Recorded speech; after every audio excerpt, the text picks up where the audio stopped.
Hello, everyone, and welcome back to Trackside Talk, your home for all things motorsport here on Rebel Sports Network. I'm your host, Kelly Johnson, and today we have an action-packed show today. So let's just dive into it. Indycar wrapped up their season premiere in St. Petersburg, Florida, but you might be wondering, what necessarily is Indycar? Indycar is the single-seater series that is more strategy-based, and it's also same spec. Same spec means that all the cars are the same no matter the team. All the cars were produced by this company, Dallara, and it's more strategy-based. Now, what kind of strategy are we talking about? We're talking pit stop timing, types of tires used, fuel usage, all that kind of stuff. Also planning for overtakes, etc., etc. You get the gist. Now, a good example of this is the 2025 Indy Motor Speedway road course race, which was won by Alex Palou. He's kind of known for doing that. He's kind of known for winning an IndyCar. But it came down to the wire with him and Graham Rahal of RLL Racing, and both of them decided to pit, and Alex Palou opted to do the opposite of what Graham Rahal did. Now, Rahal's team opted for hard tires, which are more for longevity during the race, and Palou opted for soft tires, which is more for speed and trying to get that fastest lap. And it paid off well for Palou, didn't pay off for Rahal at all.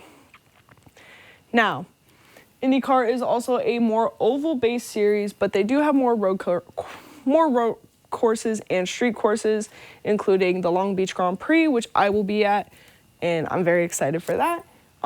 Their crown jewel race is the Indy 500, one of the most notorious oval races. It is a part of the Motorsport Triple Crown, which is the Monaco Grand Prix, the 24 Hours of Le Mans, and the Indy 500. It is seen as America's single-seater, considering all the races are in America. There is one up in Canada, in Toronto, and they are trying to push for a Mexico City race, which, honestly, I'd love to see. Now, this is another series where there are a bunch of one-off racers. This weekend in St. Petersburg, I don't think we had any one-offs, but we did have a team not be able to participate. We didn't have Prema racing in there. Kind of sad. Hopefully that they'll be back for Phoenix and Long Beach and all these other races. Now, let's take a look at what happened in St. Petersburg. Now, your top three: Alex Palou, the Spanish surgeon, Mr. Perfect. Commentator Will Buxton loves to give nicknames, and those are two of the nicknames that he's been given. Four-time IndyCar championship. He's back like he never left. I don't even think he left at all. Over the offseason, he had a bit of a lawsuit against Zach Brown, the CEO of McLaren, and I believe they came to a settlement or he lost the lawsuit, but he got his revenge. He's getting his revenge by winning, and that is one way to shut people up, is by winning, by proving them wrong. In second place, we got Scott McLaughlin of Team Penske. Now, he qualified for pole position, which is first place. And very strong start for Team Penske. Team Penske did not have the greatest season last year.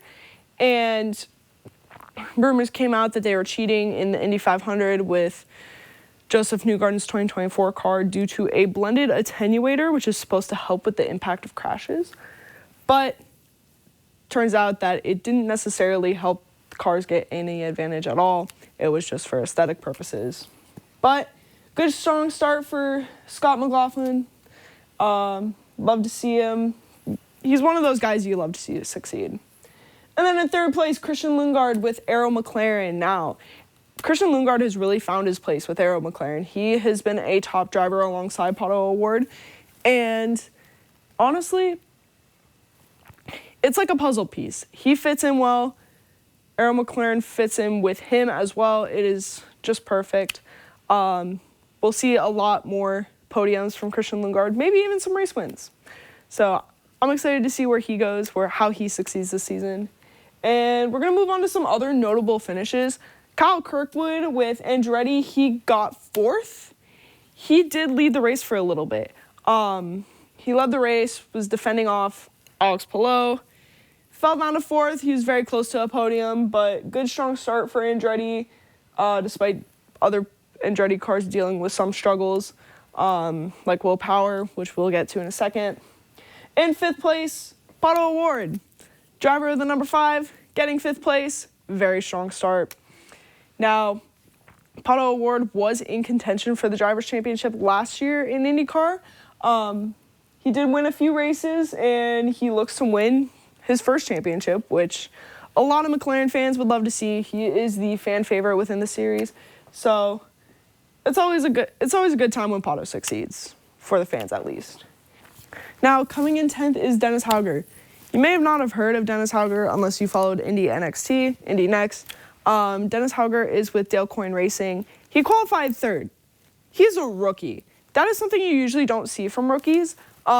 We did see Robert Schwartzman last year take pole at the Indy 500. Unfortunately, he DNF'd. But Dennis Hauger, top 10, getting points in his first race. You love to see a rookie like that succeed as well.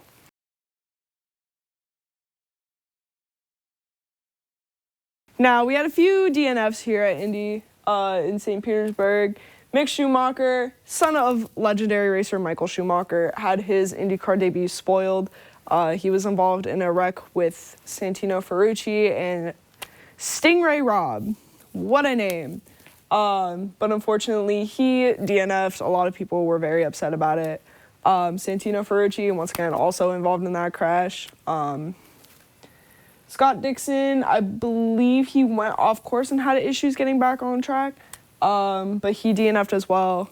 He's another Chip Ganassi driver another driver you'll love to see succeed. Raced in the 24 Hours of Daytona. He is a very, very decorated driver in motorsport history. So, once again, one of those drivers you love to see succeed. And Will Power, his Andretti debut was spoiled. It's very unfortunate. He had to retire the car, but he's, once again, another driver you love to see succeed. He did really well at Penske, and yeah, I would say he's another fan favorite as well. Now, after this short break, we're going to be back talking about NASCAR at Circuit of the Americas. We'll be right back.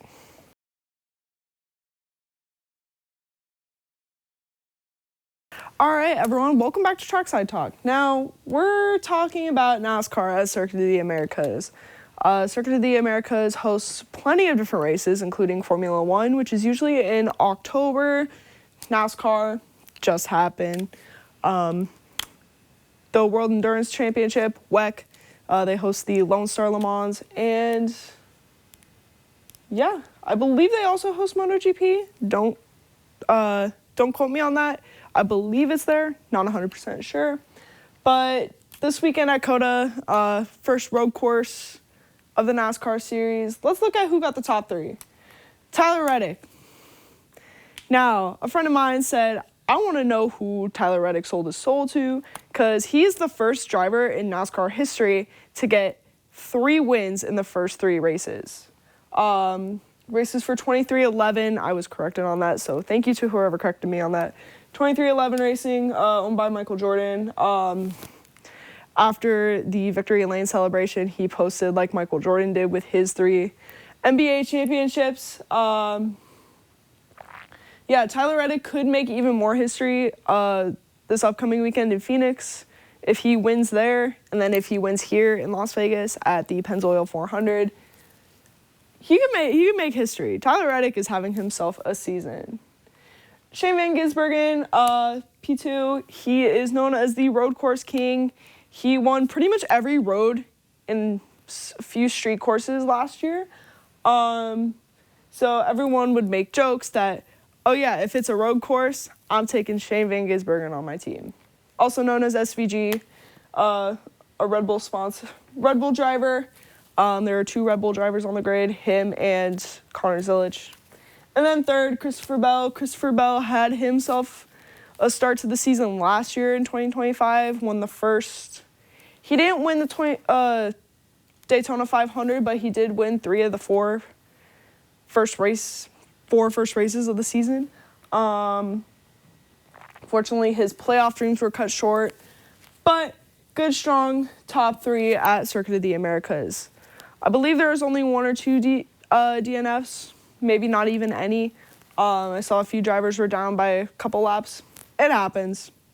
It happens. It's racing. Anything could happen. Tyler Reddick did convert his win from a pole position, and that's something rare you see in NASCAR. Now, moving on, we have paddock drama in Formula One. Now, I don't talk a lot about gossip, grid gossip specifically, but there's a lot that's happening. Charles Leclerc got married. Now, he married his girlfriend, Alexandra St. Malo, who is an art curator, started an art foundation in Mexico, where she's part Mexican.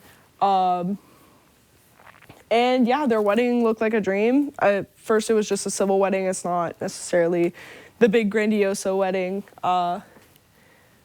But the photos, the dress, they even had their dog in a little suit, had a little bow tie. Very adorable. Congratulations to them. Next up, Drive to Survive Season 8 came out.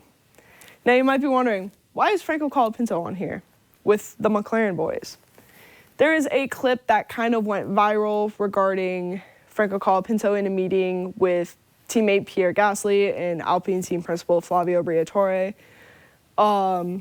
where he suggested improvements to his car or using parts to experiment on his car, and Flavio Briatore told him off. Flavio Briatore is not well liked within Formula One.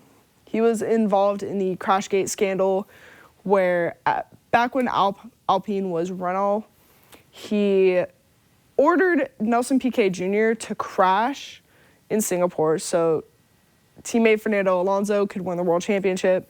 Safety car would come out. Fernando would have the lead. Whole ordeal. He got banned from Formula One for a while. Not many people know why he's back, but Flavio Briatore is back on the F1 grid, and he told off Franco Colapinto, basically saying everything was his fault.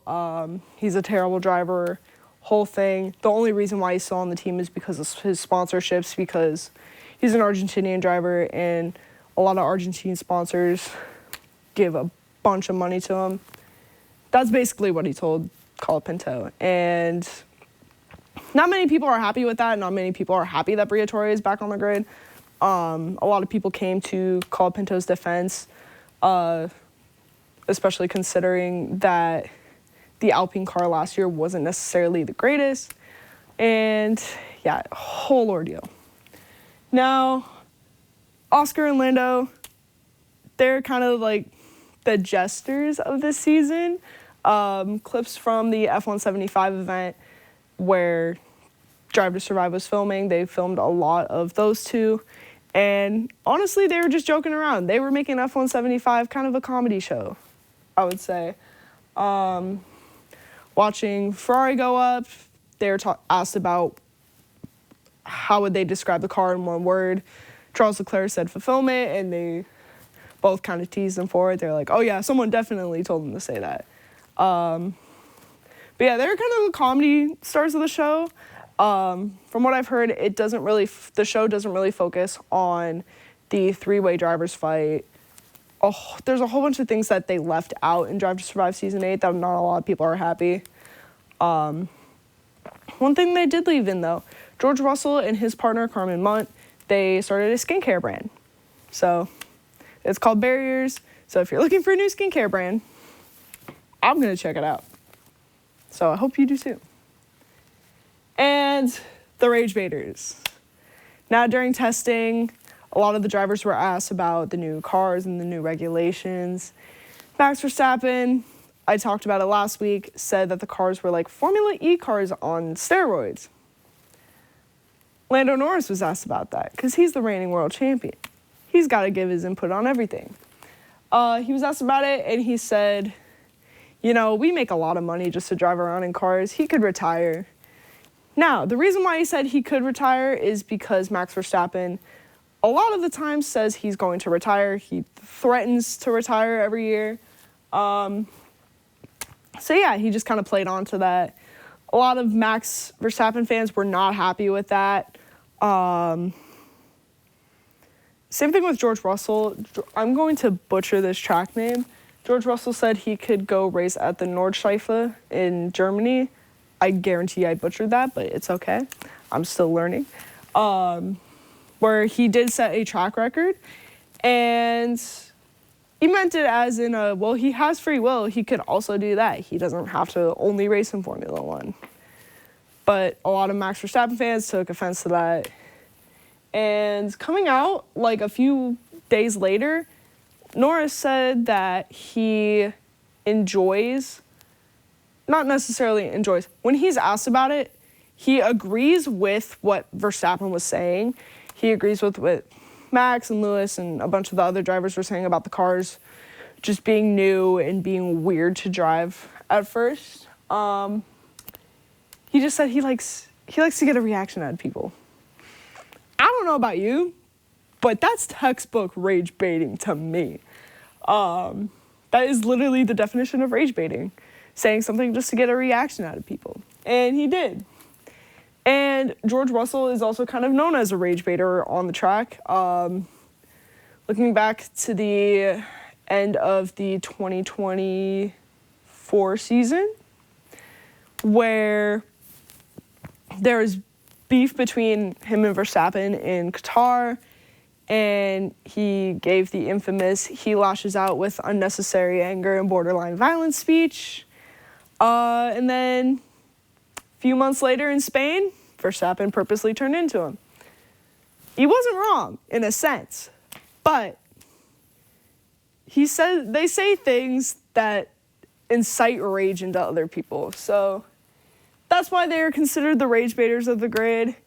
And this season's going to be a long one when it comes to rage baiting, especially with the new cars and how they handle well for each team. We're going to take our first look at that in Melbourne in Australia, and that is this upcoming weekend. For those in Las Vegas watching, it'll be 8 p.m. on Saturday night. If you have Apple TV, you can watch there. I know the Grand Prix Plaza, aka the F1 paddock in Las Vegas, they will be having a watch party as well. But yeah, Formula One is underway. The drama is already here and it's bound to grow. And this weekend, NASCAR and Indycar, same place, the Desert Double, they're calling it. Indycar will be Saturday in Phoenix at the Phoenix Motor Speedway, and NASCAR will be Sunday at the Phoenix Motor Speedway. So once again, thank you guys for tuning in. Next week, we'll be talking about F1's first race. We'll be talking about the upcoming race. We'll be talking about NASCAR, IndyCar, all things motorsport. Thank you guys. Have a great day. And yeah, keep following for more motorsport updates.